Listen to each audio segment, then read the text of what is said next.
7 দিন আগে বাংলা আবাস যোজনার প্রথম কিস্তির 60,000 টাকা উপভোক্তাদের ব্যাংক অ্যাকাউন্টে ঢুকেছে। অ্যাকাউন্টে টাকা ঢোকার খবর পেয়ে স্বভাবতই খুশি হয়েছিলেন উপভোক্তারা, কিন্তু এই খুশি যে চরম হয়রানিতে বদলে যাবে তা কল্পনাতেও ভাবতে পারেননি বয়স 60-এর স্বজন সুধা ও কৃষ্ণরাও। সাত সকালে ব্যাংকের লম্বা লাইনে দাঁড়িয়ে পরপর 4 দিন টাকা না পেয়ে খালি হাতে বাড়ি ফেরার পর হতাশা ও বিষণ্ণতা নেমে এসেছে বহু গ্রাহকের জীবনে। অন্যদিকে প্রশাসনের নির্দেশ মতো নির্দিষ্ট সময়ের মধ্যে প্রথম কিস্তির টাকার ঘর নির্মাণ কাজ শুরু না করলে মিলবে না দ্বিতীয় কিস্তির টাকা। একদিকে ব্লক প্রশাসনের চাপ, অন্যদিকে দিনভর ব্যাংকের লাইনে দাঁড়িয়েও টাকা না মেলায় বুধবার ক্ষোভে ফেটে পড়েন উপভোক্তাদের একাংশ। বুধবার এই ঘটনাকে ঘিরে চরম উত্তেজনা ছড়ায় তুফানগঞ্জ 1 নং ব্লকের নাক্কাটিগাছ গ্রাম পঞ্চায়েতের কার্যালয় সংলগ্ন একটি রাষ্ট্রায়ত্ত ব্যাংক শাখায়। উত্তেজনার খবর পেয়ে ঘটনাস্থলে পৌঁছায় তুফানগঞ্জ থানার পুলিশ। জানা গেছে নাক্কাটিগাছ গ্রাম পঞ্চায়েতের প্রায় 5,000 বাসিন্দা ব্যাংক অ্যাকাউন্টে আবাস যোজনার প্রথম কিস্তির 60,000 টাকা ঢুকেছে। গ্রাম পঞ্চায়েত কার্যালয়ে ঘেঁষা রাষ্ট্রায়ত্ত ব্যাংকের শাখা থেকে টাকা তুলতে ভোর থেকে লম্বা লাইনে দাঁড়াচ্ছেন উপভোক্তারা। অধিকাংশ উপভোক্তাই ষাটোর্ধ্ব।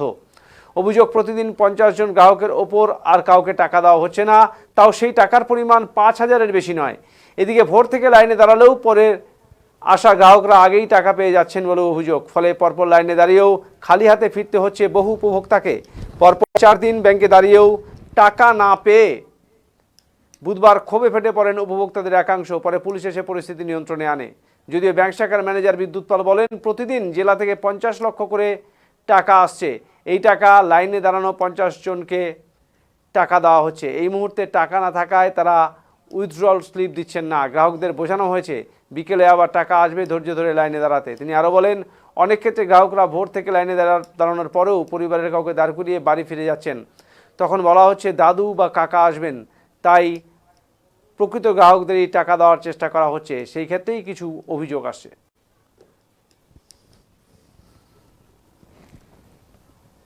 সমস্যা ব্যাংক থেকে বলতে 50 জনকে স্লিপ দেওয়ার স্লিপ নাই। 50 জনকে দিচ্ছে? হ্যাঁ। কত কত করে দিচ্ছে? 10,000 দিচ্ছে। 10,000? হ্যাঁ। আর বাকি নাই? না। বাকি কবে দেবে কিছু বলছে? বাকি ওই যে দৈনিক আসবেন 10,000 করে নিয়ে যাবেন। আমাকে দৈনিক আমরা ক্ষতি করবো নাকি? প্রত্যেক দিন আসতে হবে? হ্যাঁ। এ তো কাজ ক্ষতি হচ্ছে আপনার। কাজ করতে আমাদের দিন মজুরি দিন করে দিন খাই। এটা ডেলি কি সম্ভব আমাদের? আবাস যোজনার টাকা? আমার যোজনার টাকা। কি নাম আপনার? শাহজাহান শেখ। কোথা থেকে আসছেন? নাক্কাটি থেকে। আচ্ছা, কি সমস্যা? ঘরের টাকা তোলা লাগে। 4 দিন ধরে আসতেছে। 4 দিন ধরে ঘুরতেছেন? কি বলে? স্লিপ যে কয়জন হবে ওই কয়জন। যে কয়জন স্লিপ? আপনারা স্লিপ পান না? না। আচ্ছা, কখন আসেন? সকালবেলা 6টার থেকে দাঁড়ায় থাকেন? তবু স্লিপ পান না? না। সামনের গুলো পেয়ে যায়? ওর সামনে যারা পায় তারা কখন আসে? তারা বোধহয় আরো আগে আসে। তারও আগে আসে? 5টায় এসে। এই যে প্রত্যেক দিন ঘুরে যাচ্ছেন এরকম করে, কি সমস্যা হচ্ছে না? সমস্যা মানে কামাই কাজ তো করি ভাই না। আচ্ছা, সারাদিন লাইনে থাকতে হয়। কি নাম আপনার? হিরেন বর্মন। তো ঘরের টাকা তোলা আপনি? চামড়া কাজীপাড়া। এই যে আবাস যোজনার ঘরের টাকা হ্যাঁ। কতক্ষণ ধরে দাঁড়িয়ে আছেন? তা তো ঘন্টা 4 হইলো। কয়দিন ধরে ঘুরতেছেন? কয়েকদিন সেনকে কালকে ঘুরে গেছি।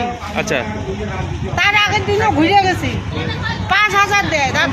3 দিন দিলে তো 60,000 টাকা, 20,000 করে দিলে তো পুরি যায়। আচ্ছা, এ তো আপনার কাজ কামাই ফেলে আসতেছেন তাহলে রেগুলার। গ্রামে থাকি আমরা কি ধনী লোক? সরকারি ঘর এমনি দিছে। কি নাম? ধনী লোক। কি নাম আপনার? সুধা বর্মন। বাড়ি কোথায়? চামড়া কাজীপাড়া। আপনি? চামড়া কাজীপাড়া। এই যে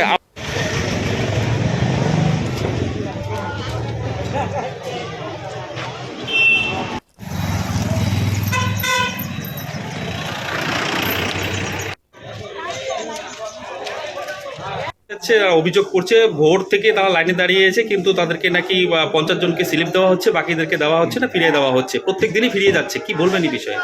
না, কোনো ফেরানো হচ্ছে না। যারা প্রত্যেক দিন আমাদের টাকা দেওয়া হচ্ছে, প্রায় প্রত্যেক দিন আমাদের কাছে কোচবিহার কারেন্সি চেঞ্জ থেকে যে টাকাটা আসছে পার 50 লাখ করে ডিস্ট্রিবিউট করছে। 50 থেকে 60 লাখ টাকার পেমেন্ট হচ্ছে, কিন্তু আমরা 10,000 করে দিচ্ছি, বা যখন সামর্থ্যে বেশি টাকা থাকছে আমরা 20,000 করে দিচ্ছি। যেমন আজকে আমাদের 5 লাখই আছে, তো সেই জন্য 10,000 করে ডিভাইড করলে কত হয়? 50 জন। সেই জন্য 50টা আমরা উইথড্রল দিয়েছি। বিক্ষোভটা এই কারণে হচ্ছে যে 50 জন মাত্র টাকা পেয়েছে, বাকিরা এখন লাইনে দাঁড়িয়েছে। তারা বলছে আমরা কেন পাবো না। স্বাভাবিক, আমাদের যেরকম টাকা আছে সেই হিসেবে এবং আমরা ডিমান্ডও করেছি, আমরা এটাও বলেছি যে আজকে ক্যাশ আসবে বিকেলবেলা, লাইনে আপনারা ধৈর্য ধরে দাঁড়িয়ে থাকুন, তাহলে আমরা টাকা পেয়ে যাবো। এবং আমরা উইথড্রলটা আমরা দিচ্ছি না কেন, ক্যাশ এই মুহূর্তে নেই বলে আমরা উইথড্রলটা দিচ্ছি না। সেই জন্য ক্যাশটা এলে পরে তাদেরকে বলছি ধৈর্য নিয়ে বসে থাকুন, ক্যাশ অবশ্যই আপনারা পাবেন। তো সেইটুকু ধৈর্যটা না করে ওরা কী করছে, যেহেতু হাতে উইথড্রলটা পাইনি বলে ভাবছে আমরা টাকা পাবো না, পিছিয়ে যাবো, তার জন্য আমরা ঝামেলা করছি, এই আর কি, আর কিছু না। আর মাঝখান থেকে একটা কিছু অভিযোগও আসছে যে ওরা লাইনে দাঁড়িয়ে থাকলেও মাঝখান থেকে 50 জনকে টেনে নিয়ে আসা। এটা আমি শুনলাম, এটা আজকে আমি শুনলাম, তাই আমি এটা স্ট্রিক্টলি আমি বলে দিয়েছি যে যারা লাইনে থাকবে শুধু তারাই তারাই। অনেকে বলছে যে আমার ওয়াইফ আসছে স্যার, আমার দাদু আসছে, আমরা সিম্পিতির জন্য না আমরাও দিয়ে ফেলছি, এটা আমাদের ভুল। সিম্পিতি না করে আমাদের করতে হবে কি, স্ট্রিক্টলি ফলো করতে হবে যে লাইনে যারা দাঁড়িয়েছে তাদেরকেই দেয়। আজকে যেহেতু ঝামেলাটা এটা নিয়ে একটা হলো, এই ইস্যুটা একটা জেনুইন, সেই জন্য আমরা লাইনে যারা দাঁড়াবে তাদেরকে শুধু উইথড্রল দেবো, ব্যাস। প্লিজ স্যার, গুড নেমটা প্লিজ। আমার নাম বিদ্যুৎ পাল, ব্রাঞ্চ ম্যানেজার, ডাক্তারি। Thank you sir.